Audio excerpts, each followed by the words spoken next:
En plus, ces gens-là, ils agressent des gens pour rien. Les Arabes, enfin. En fait, du moment où tu agresses un musulman, limite, tu sais que tu fais ça pour la bonne cause, parce que ce musulman, il se battra contre la France quand l'heure viendra. C'est ce qu'ils font, regarde. Les meufs, les gamines avec leur voile à l'école, elles se battent pour le mettre, pour faire avancer l'islamisme dans les écoles. Donc en fait, chaque parcelle, enfin chaque musulman est un danger en fait. Ah non, le père Lacrampe, je m'en souviens pas. Tu sais, j'ai pas 50 ans, moi, j'ai 28 ans. En fait, moi, je vais dans la rue, on a des iPhones, on a des iPads, on a des flingues, on a des couteaux. On n'est pas des blousons noirs, on s'est pas fait enculer par les Maghrébins. En fait, moi, tu vois, je suis différent de toi. Mais bon, continue. Il y a des moments où je me dis, en fait, ça aurait été pas mal d'être nazi, quelque part. Ça aurait été pas mal d'être SS. Ça aurait été pas mal d'avoir de la discipline et ça aurait été pas mal d'être européen. Mais j'aime la France, j'aime le terroir, j'aime la culture, j'aime le catholicisme, mais j'apprécie aussi le national-socialisme et Hitler. Oui, c'est vrai. Ça peut paraître paradoxal, mais pour moi, non.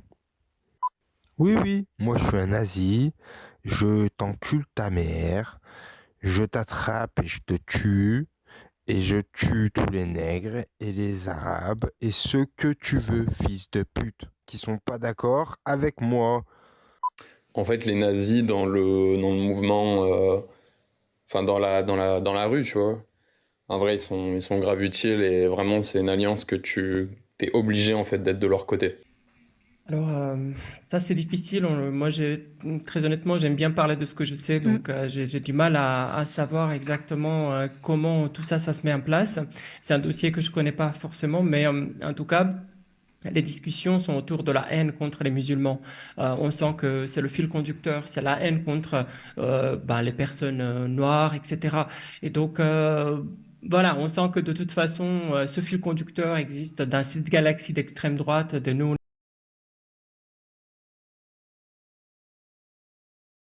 Ce groupe-là, c'est pas le seul. Il y en a Mm. plein de ce type-là. Ils se réorganisent. Il y a un qui tombe, il y a un autre qui est créé.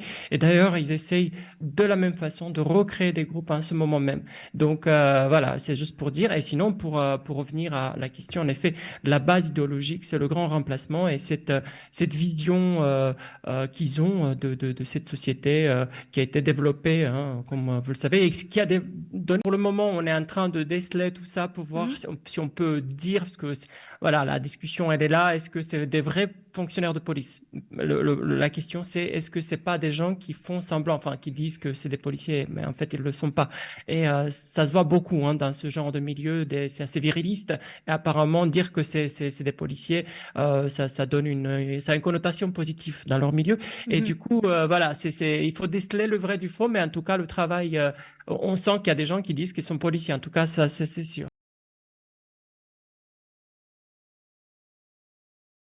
Militaire, on va dire, très clair. Et donc, Mm. on peut estimer que même ceux qui disent qu'ils sont militaires, ils le sont vraiment. Ils se prennent en photo avec leurs armes. Après, on fait des analyses aussi de ce côté-là pour être sûr que ces images-là, c'est des vrais. C'est un gros travail, en fait, de Mm. fact-checking sur ce truc-là et c'est assez difficile de déceler. Mais en tout cas, ils se présentent en tant que militaires, certains.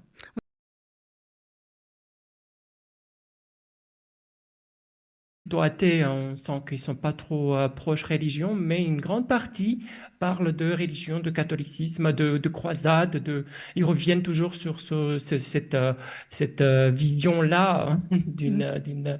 d'une société de ce moment-là qui Mm. serait, enfin, ils essaient de l'amener dans le présent. Alors voilà, c'est des choses.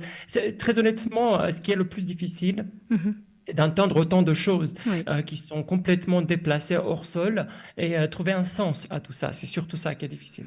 Le racisme, très honnêtement, le racisme, la haine, on sent une haine profonde, on sent qu'ils ont un agenda haineux très, très, très clair. les ratonnades, hein, c'est surtout ça. En fait, à la base, l'organisation part aussi par département, parce qu'il y avait le groupe principal et des sous-groupes. Et on sent que le but, c'était de s'organiser, de se connaître, qu'ils puissent se rencontrer, discuter, échanger, mais surtout s'organiser.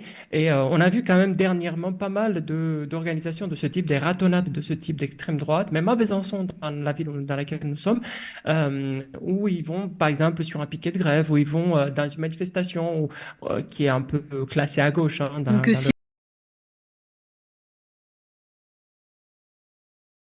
fondatrice de leur motivation, idéologie, c'est le grand remplacement. C'est vraiment ça qui est la base. D'après ce qu'on peut tirer comme conclusion, une fois qu'on a fait un grand tour, hein, dans tous ces groupes, je tiens quand même à préciser que nous faisons ce travail depuis 2020, à peu près 2019-2020, et que c'est pas maintenant que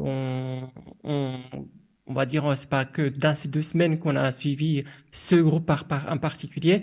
C'est énormément de groupes de ce type-là existent, et nous allons parler de ça justement parce que c'est pas le seul groupe qui existe.